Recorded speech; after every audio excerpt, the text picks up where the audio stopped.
음악으로 만나는 삶의 이야기들이 잔잔한 감동으로 찾아가는 김은자의 행복한 문학, 김은자 시인입니다.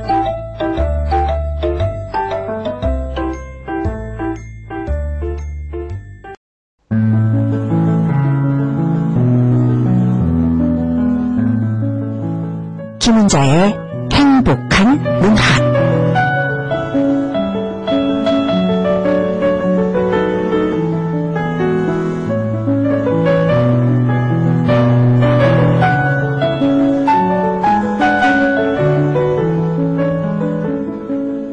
여러분 안녕하십니까? 행복한 문학의 김은자입니다. 얼마 전 브루클린 식물원에 갔는데요. 가든 언덕에 노란 수선화 물결이 무리지어 춤을 추는데 정말 아름답더라고요. 영국 시인 윌리엄 월드워스의 시 수선화가 떠올랐습니다. 한 무더기에 무수한 황금빛 수선화를 보았네. 호수 옆에서 나무들 아래서 산들 바람 속에서 흔들리며 춤추고 있었네. 반짝이는 별처럼 계속되었네. 영원한 열을 지어서 늘어져 있었네. 라는 시죠. 우리나라 말로 목련이죠.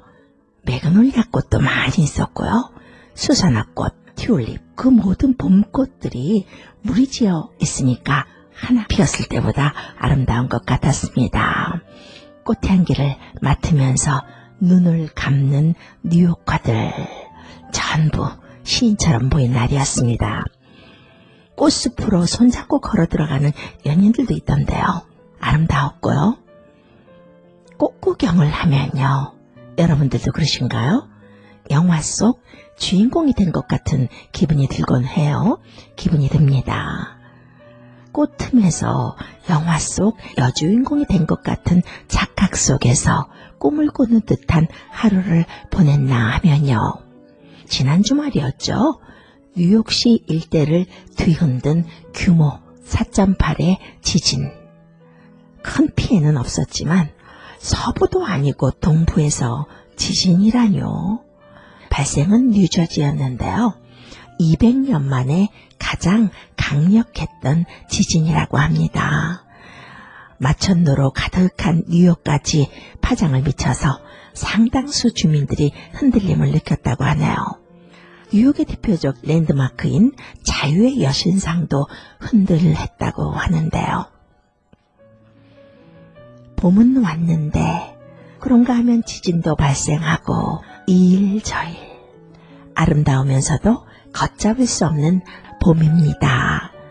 내 필요한 시간이 행복한 문학, 이런 시간이 아닌가 합니다.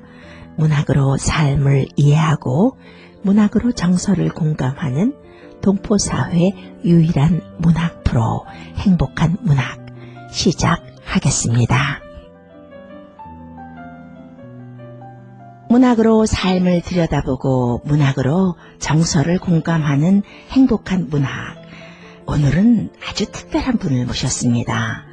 뉴욕 일원에는 지금 목련꽃이 피고 개나리도 한창이죠. 고국에서 보는 개나리와 뉴욕에서 보는 개나리가 다 같은 개나리인데요. 좀 다르게 느껴지는 이유가 뭘까요?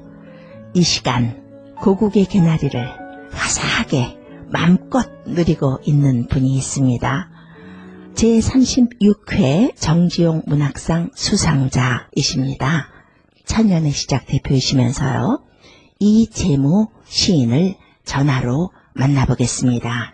안녕하세요, 선생님. 안녕하세요. 오랜만입니다. 네, 정말 오랜만이죠. 예, 10년 됐네요. 그러니까요. 뉴욕, 뉴저지에 오셔서 동포들과 함께 예. 문학제 하시던 것이 예. 엊그제 같은데 어떻게 10년이 지났을까요? 뉴욕 강안에서, 언덕에서 네, 김선임 부부하고 네, 허드슨 강 건너 뉴욕 밤 야경을 네. 감상했던 날이 엊그제였습니다. 굉장히 아름다운 밤이었죠. 예, 예. 그나저나 축하드립니다. 아유, 고맙습니다. 뉴욕까지 소식이 갔나 봐요. 아, 그럼요. 삽시간에 소식이 전해오는 세상인데요. 올해 정지용 문학상 수상자로 이재무 시인이 선정되었다는 소식 듣고 바로 연락드렸어요. 정지용 시인의 문학사적 성과를 기리기 위해서 제정된 상이 정지용 문학상이죠. 예, 예. 정말 매년 뛰어난 시 한 편을 선정해서 시상하는데요. 지난 2일이었을 거야. 이 발표를 들은 것이 정지용 문학상 수상자 이재무 시인이라고 신문에 이렇게 나왔는데 생명의 소생을 노래한 그 수상작이 3월이더라고요. 정지용 문학상과 수상작에 대해서 좀 말씀 좀 해주세요. 저도 뜻밖의 소식을 들었는데요. 네. 요즘 미국은 어쩐지 모르겠습니다만 한국은 지금 정치의 계절입니다. 네. 지금 총선이 네. 바로 내일부터 네. 총선이 실시되는데 네. 그래서 그런지 모르겠지만 그 정치인들이 아주 말이 험악해요. 네. 상대방을 인정을 하지 않고 네. 아주 매섭게 공격을 하고 아주 네. 싸나운 말들을 주고받는데 네. 사는 게 각박해서 그런지 모르겠지만 말의 낭비가 심하고 네. 이유를 알 수 없는 공격적인 말들이 난무합니다. 네, 그리고 그렇죠. 네.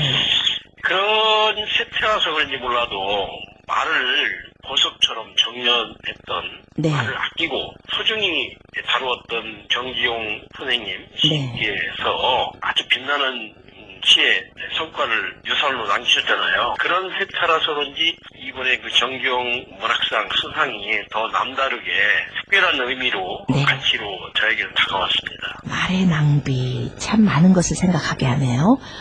그런데 수상 소감이 참 인상적이었어요. 어머니 대신 내가 받는 상이다. 내 문학의 시원은 어머니다. 이 영광스러운 상은 어머니가 받아서 마땅하다라고 하셨는데요. 어떤 면에서 그런 소감을 하셨는지 어머니와 얽힌 얘기도 좀 들려주시고요. 저희 어머니는 술을 다 누리지 못하고 네. 48, 이른 나이에 돌아가셨습니다. 그러셨군요. 제가 시인이 된 줄도 모르고 네. 이렇게 생각을 아직 하셨는데 제 기억으로는 미취학 아들일 때 제가 초등학교 들어가기 전해 여름날 시골에서 옛날에는 그 뒷교세 임시 가마솥을 설치하고 저녁에 보리밥을 지었어요. 네, 어둑어둑 땅거미가 치고 산에서 어둠이 네. 뒷교세를 덮어오던 때인데 그때 이제 아궁이에 불을 떼시던 엄니가 네. 나를 불렀습니다. 불러가지고 불지깽이를 지어주더라고. 지깽이 아시죠? 알죠. 네, 네. 불 때는 도구. 그러더니 그 불깽이를 연필로 삼으라고 하시고 화염이 이렇게 어둠을 몰아낸 빈 공간을 공책 삼아서 내 이름 석자를 가르쳐주셨어요.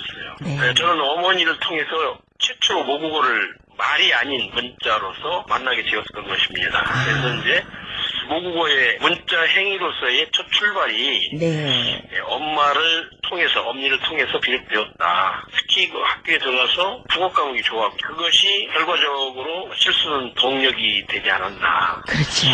그리고 저는 내가 타간 객지에서 낯선 여러 가지 풍물에 힘들어할 때 어머니를 떠올리고 또 어머니를 찾아가면 저에게는 그 힘과 격려가 되었던 그런 어머니입니다. 그래서 네. 저의 문학의 네. 출발이 그러니 어머니가 아니었나 이런 생각이 들어서 그렇게 네. 수상 소감을 밝혔습니다.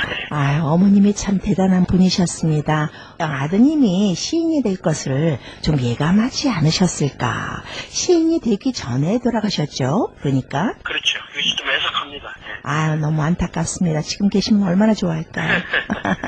그렇습니다. 네. 동네 방네 뭐 이렇게 뭐 여러 가지 소문 내고 뭐 자랑하느라고 정신이 없었겠죠. 아이, 그것이 우리도 자식 키워봤지만 그게 낙이잖아요, 부모님들의. 네, 아유, 그런 행복을 누리셨으면 얼마나 좋았을까. 저도 그런 생각을 해봅니다. 정지용 문학상을 수상한 작품이 3월인데요. 지난 2월에 고독의 능력이라는 시집을 발표하셨더라고요. 예. 그러니까 15번째인가요, 시집이? 예. 15번째입니다. 그렇죠. 세보니까 그렇더라고요.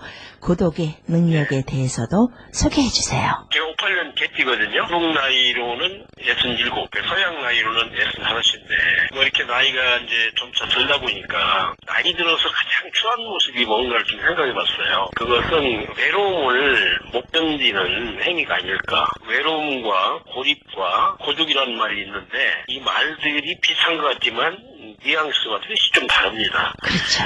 이를테면 고립은 하나로부터 외면을 받는 거기 때문에 조금 꿈은 고립이라는 말은 부정적인 함의가 있고요. 네. 그 다음에 외로움이라는 것은 내가 누군가에게 감정을 자꾸 의존하는 행위입니다. 주체적이지 못하고 대단히 의존적인 심리적 상태가 외로움이라고 한다면, 고독은 네. 주체적으로 시간을 창조하고 거기서 네. 어떤 그 사유의 계기를 갖는 것. 그래서 혼자 있어도 네. 어떤 내면의 풍요로움을 즐기면서 네. 그것이 발판이 되어서 어떤 창의적 행위를 네. 이룰 수 있는 이런 것이 이제 고독이 아닐까 생각을 해보고, 저 같은 경우는 고독이라는 것은 학습을 통해서 어느 정도 고독의 경지에 이를 수 있다. 네. 그런 생각도 해보고, 고독은 생산과 창조에 상당히 기여를 합니다. 감정을 앵벌이 하지 말고, 앵벌이란 말은 좋은 말은 아니지만, 그렇죠. 예. 자꾸 감정을 배설하지 말고, 정서를 낭비하지 말고, 네. 그것을 창작의 동력으로 삼으면 좋지 않겠느냐. 뭐 글을 쓰지 않는다 하더라도 네. 혼자 있어도 결코 누구로부터 외면받는다는 느낌, 고립됐다는 느낌 갖지 않으면서 네. 충분히 자신의 창조적 행위를 누릴 수가 있거든요. 그렇죠. 학습을 통해서도 가능하고, 그래서 뭐 일체면 뭐 독서를 한다든가, 음악을 즐긴다든가, 또 산책을 한다든가, 그것도 능력이 있어야 하지 않겠습니까? 맞습니다. 그래서 이런 제목을 붙여봤습니다. 그래서 이번에 시집에는 네. 그런 고독에 대한 사유가 편편히 녹아 있습니다. 네. 고독의 능력. 그 단어를 듣고요. 고독의 능력? 이건 창조다. 이런 생각을 했습니다. 과학의 그 발명가들도 훌륭하지만요. 진짜 발명가들은 시인들이에요. 이 삶의 발명을 해주고요. 이 언어들의 발명을 해주잖아요. 잘 알겠습니다. 고맙습니다. 외로움에 정말 노예가 되는 세상인데요. 그런 것을 잘 녹아냈을 것이다. 이런 생각을 해봅니다. 선생님은 이번에 수상하는 정지용 문학상 외에 사실 많은 상을 수상하셨어요. 서울시 문학상, 이육사 문학상, 윤동주 문학대상 등 굵직굵직한 상을 수상하셨는데요. 본인이 아니라고 해도 이제는 이재무 시인 하면은 한국 시의 주류 중에 주류입니다. 수많은 평론가들이 이재무의 시세계를 평론했고요. 또 선생님께서도 다른 시인들의 시평, 서평 등을 많이 해주셨는데요. 물론 추구하는 면이 시간이 흐르면서 변하고, 예술이라는 것은 변하는 것이 또 그런 것이 맛이지만요. 요즘 선생님의 시세계는 어떤 것에 기반을 두고 있는지요? 그러니까 시를 쓴 지가 한 40년쯤 되는데요. 네. 초기에는 제가 제 어린 유년 시절과 농촌의 생활을 네. 주로 소재나 내용으로 삼았다고 한다면, 네. 제가 이제 도시 생활에 편이 되면서 네. 도시 생활이 가져다주는 여러 가지 인간적 소외, 네. 또 뭐 살면서 겪는 여러 가지 그 내외적 고통, 네. 불안, 뭐 이런 심리를 주로 살았죠. 그러다가 90년대 초중반 사회주의가 붕괴되면서 이념의 시대가 이제 종식이 되고, 그러면서 그렇죠. 새로운 문화적 패러다임이 한국 사회에 이제 등장을 하게 됩니다. 그렇죠. 그래서 여러 가지 이제 포스트 모더니즘의 유형들이 나타나는데, 네. 저도 그런 시대적 흐름에 편승을 안 할 수가 없죠. 좋은 의미에서는 한 시대의 에피스테메라고 하죠. 네. 미술 북가 말했던 그런 네. 자장 안에서 소통을 하는 것이고, 뭐 나쁜 면에서는 뭐 어떻게 뭐 유행에 편승한다고 할 수가 있는데, 그래서 저는 이제 생태적 어떤 사유를 하게 네. 돼요. 그러다가 이제 최근에 와서는 이제 나이 탓이기도 하지만 죽음에 관한 성찰도 하게 되고, 제가 요즘 유행하는 그 양자물리학 있지 않습니까? 네네. 거기에도 좀 관심을 갖게 되어가지고 네. 이 우주에 대한 사유를 좀 하게 되더라고요. 네. 그래서 이번 시집에는 뭐 일상 현실도 들어있고 개인적인 고백, 그다음에 옛날에 대한 회고도 네. 들어있지만, 네. 그런 우주적 상상력, 네. 우주에 관한 이런저런 네. 사유의 편린들이 이번 시집에는 많이 들어있습니다. 그러니까 아마 그쪽으로 좀 가는 것 같아요. 뭐냐면 시간에 대한 사유. 네. 어차피 이제 제가 살아온 나이보다 살아갈 나이가 얼마 남지 않았기 때문에 죽음 이후의 세계에 대해서도 관심과 생각을 안 가질 수가 없죠. 그래서 앞으로의 시세계는 그런 쪽으로 좀 가지 않을까 이런 생각을 해보게 됩니다. 많은 시인들이 시를 맨 처음에 쓸 때는 사랑시를 쓰다가 그렇다고 해서 꼭 이런 시만 항상 쓰는 건 아니지만요. 보통 사랑시 쓰다가 또 시대를 보면서 시대를 시를 쓰다가 또 마지막 단계가 우주를 보는 단계가 아닌가 하는 생각도 좀 해보고요. 넓은 그렇게 와이드한 그런 시세계를 갖고 계시는구나 이렇게 생각하게 됩니다. 뉴욕에서 이재무 시인의 시를 좋아하고 읽는 독자들도 많이 있습니다. 고맙습니다. 네, 이거는 거짓말이 아니고 정말이에요. 제가 문학교실을 하나 하고 있는데요. 거기에 많은 그 회원들도 이재무 시인의 시를 상당히 좋아하고요. 그 시를 많이 읽고 공부하고 있습니다. 작가의 목소리로 듣는 시는 많은 분들이 듣고 싶어해요. 왜냐하면은 신앙송가들이 낭송하는 시와 작가가 낭송하는 시는 다릅니다. 시에 그 강조하는 것도 그렇고요. 어떻게 보면 읽는 것 하나만으로도 우리가 이 시인이 이것을 말하고 싶었구나 이런 것을 느끼게 해줘요. 시 한 편 골라서 많은 분들에게 소개해 주세요. 이번 그 고독의 능력이라는 시 속에 들어있는 시인데요. 네. 제목은 종막 한 채라는 제목의 시입니다. 종막 한 채, 빈집 장광에 놓여있는 금간 항아리, 사나흘 전 다녀간 비가 바닥을 간신히 적시고 있다. 구름이 얼비쳤다 가고 달빛 혀 내밀어 맛보다 내빼고 엊그제 허총에서 건너온 늙은 거미가 입구에 쳐놓은 그물엔 새벽별 몇 송이 파닥거린다. 한때는 얼마나 뜨거운 몸이었던가. 사철 내내 짠 간장과 배직한 된장과 맵고 뜨거운 고추장 담고도 내색 없이 살았던 살 아니었던가.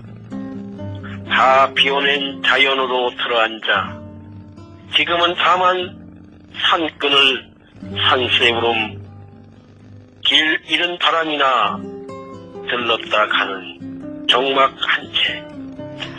한때는 얼마나 뜨거웠던 몸이었는데 식구들도 북적북적거리고 정말 그 청춘의 열정도 있었고 아침 일찍 가마솥에 밥을 끓였던 그 복작복작했던 그런 집이었는데 어느새 빈집이 된 거예요. 그래서 비가 다녀가고 거미가 살고 또 산새우름 길 잃은 바람. 와, 우리 인생 얘기네요. 그렇습니다. 언젠가는 빈집이 될 우리 모습이 절절하게 그려지는 그런 시인데요. 선생님의 짧은 시작 노트도 부탁해도 될까요? 네, 이건 빈집으로 읽어도 되지만은 최초로 생각했던 소재는 항아리입니다. 항아리인데 그 항아리가 빈집에 놓여 있는 거죠. 근데 그 항아리는 금이 갔어요. 금이 가가지고 거기에 이제 사나흘 전 비가 다녀가는 바람에 이제 바닥에 빗물이 고여 있는데 그러다 보니까 그 빗물 속에 밤에는 별과 달이 비치기도 하고 항아리 입구에는 또 이게 거미줄이 이렇게 쳐져 있는데 거미줄은 새벽에 이슬이 이렇게 좀 묻어 있을 거 아닙니까? 그렇죠. 그러면 거미줄에 이슬 속에 별이 이렇게 비치는 거죠. 그래서 그걸 별 몇 송이가 거미줄에 파닥거린다 뭐 이런 표현을 쓴 건데 결과적으로 이제 이 금이 간 항아리는 무엇을 상징하냐면 혼자 살게 된 고독한 고노인 어머니, 친정 어머니라든가 이것을 상징한다, 표상한다 이렇게 볼 수가 있겠습니다. 그러니까 항아리가 금이 가기 전에는 김 선생님이 말씀하셨듯이 식구들이 살았을 때는 그 항아리에 고추장도 담고 된장도 담고 간장도 담았는데 지금 이제 금이 가고 버려져 있기 때문에 그런 뜨거운 것을 담지 못하고 기껏해야 산큰이라 담고 바람이나 쉬었다 가고 근데 결과적으로 그러한 금간 항아리는 자식들의 어떤 무관심 속에서 혼자 시골에서 고독하게 이렇게 외롭게 살다가는 어머니를 산다고 할 수도 있고 또 빈집을 봐도 좋고 그렇게 시를 이해하면 될 것 같습니다. 네, 알겠습니다. 행복한 문학 이 프로는요. 이 문학을 좋아하는 분들과 문학을 하시는 분들이 좋아하는 프로입니다. 특히 동포 문인들 참 고민 많아요. 어떻게 하면 좋은 시를 쓸까? 어떻게 하면 좋은 작품을 낼까? 영어를 쓰는 사회에서 한국어로 쓴다는 것이 사실 쉬운 거는 아닙니다. 물론 우리의 모국어지만 참 고민이 많은데 어떻게 하면 동포 시인이 좋은 시를 쓸 수 있을까요? 어렵겠죠. 어쩌를 통해서 창작을 한다는 미국에 살지 않더라도 한국에서 살아가는 분들에게도 어려운 숙제죠. 오랫동안 먼저 써왔던 사람으로서 들려주고 싶은 이야기는 역시 그 독서 행위가 제일 중요하지 않는가. 그 엘리어트가 그런 말을 했어요. 좋은 시인이 좋은 시인을 낳고 좋은 시가 좋은 시를 낳는다. 토마스 만이라는 그 작가 아시죠? 네. 만이산을 쓰시고 포니오 크레고 중편을 가지고 우리 많은 세계 전 독자를 올렸던 그 토마스 만이라는 작가는 이런 말을 우리에게 해줍니다. 작가는 소매치기와 같다. 그럼 왜 그런 표현을 했겠어요? 소매치기는 남의 물건을 훔치는 사람이잖아요. 훔치다 들키면은 법의 제재를 받습니다. 그렇죠. 소매치기 자격이 없는 거죠. 그러면 작가 시인들은 남의 글을 훔치되 들키지 않는 사람이다. 이걸 오해하면 안 돼요. 표절하는 뜻이 아니고 그렇죠. 남의 글을 훔치라는 뜻이 아니고 그만큼 독서의 중요성을 강조한 말입니다. 남의 글을 야심이 있고 체화시켜서 내 것으로 만들어서 쓰라는 말입니다. 우리 성경 말씀에도 하늘아래 새로운 것은 없다. 그러니까 완전한 무에서 유가 창조되는 건 아니고 그렇죠.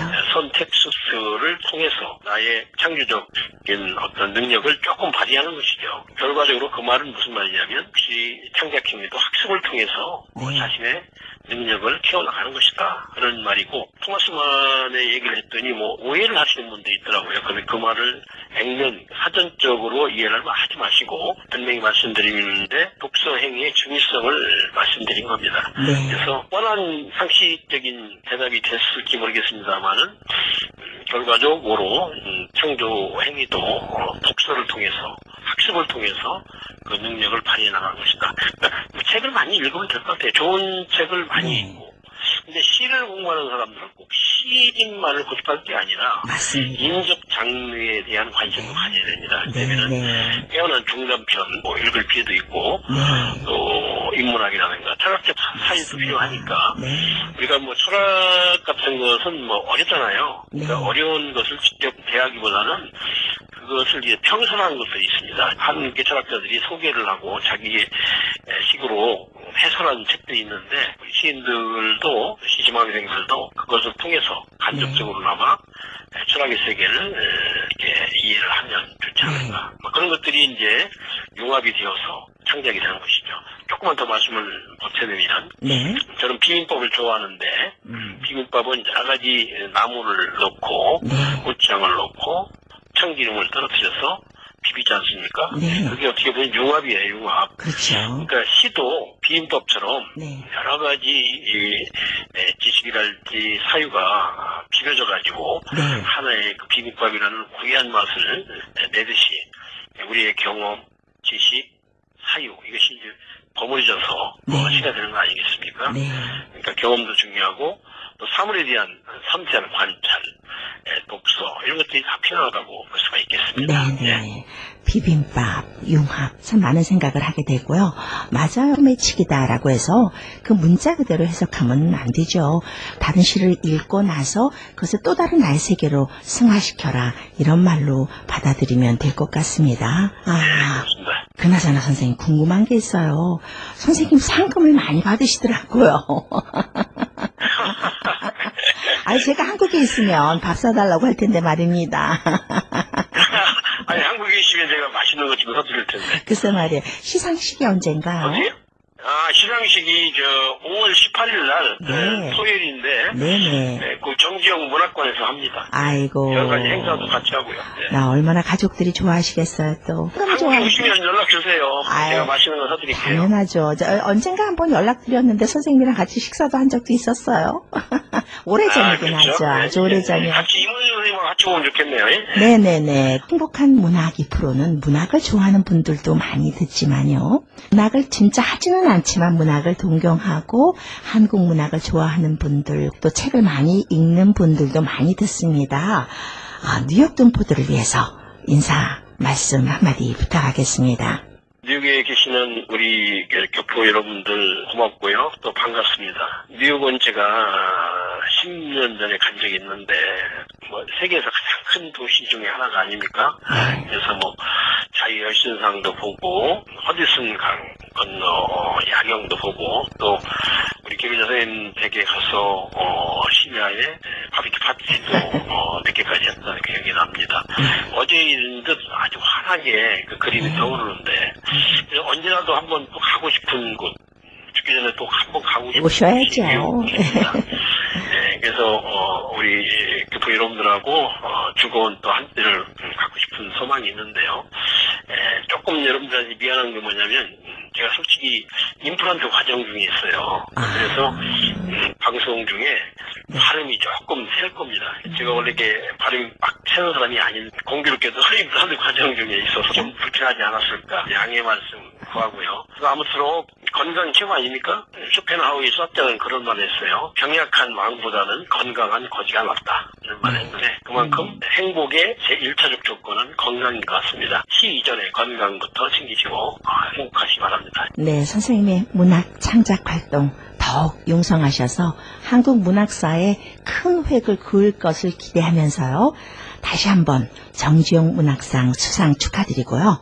늦은 시간까지 문학을 좋아하는 뉴욕 동포들을 위해서 함께 해주셔서 감사드립니다.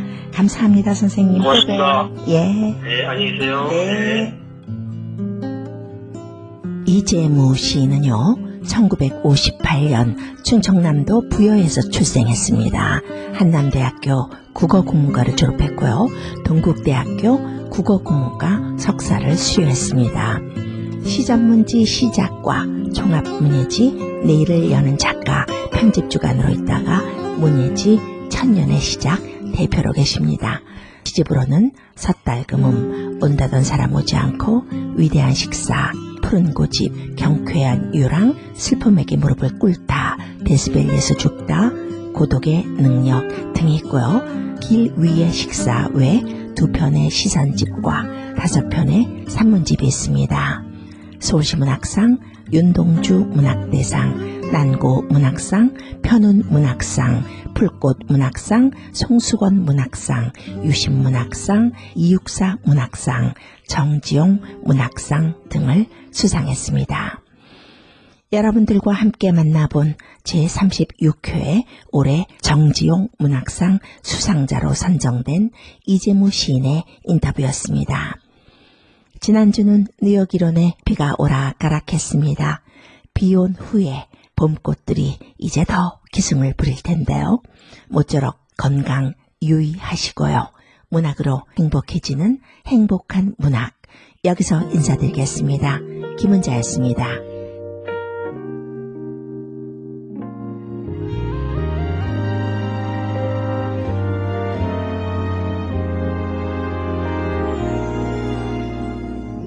내 곁에만 머물러요. 떠나면 안 돼요.